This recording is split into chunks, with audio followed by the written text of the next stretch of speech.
The Leopard Man, a legend from the Yoruba people of Nigeria. A handsome stranger once came into a certain village and strolled about among the people in mysterious silence. All the maidens admired him and wished that he would choose one of them for his bride, but he said nothing, and at last walked away into the forest and disappeared from sight. A month later, the stranger came again, and this time one of the maidens fell so much in love with him that she resolved to follow him into the forest, as she could not bear to be separated from him.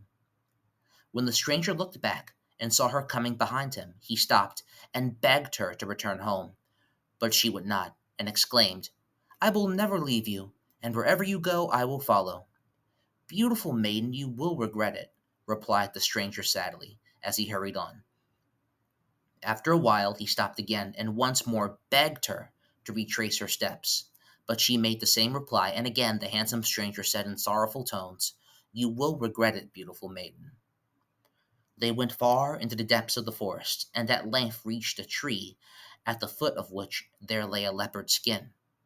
Standing under the tree, the stranger began to sing a melancholy song, in which he told her that though he was allowed once a month to wander about in villages and towns like a man, he was in reality a savage leopard, and would rend her in pieces as soon as he regained his natural form.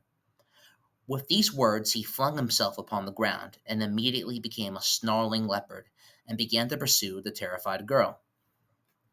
But fear gave such speed to her feet that he could not overtake her. As he pursued her, he sang that he would tear her in small pieces, and she, in another song, replied that he would never overtake her. For a great distance they ran, and then the maiden suddenly came to a deep but narrow river, which she could not cross. It seemed as if the leopard would catch her after all, but a tree which stood on the river bank took pity on her, and fell across the river so that she was able to cross. At last, nearly exhausted, she came to the edge of the forest and reached the village in safety.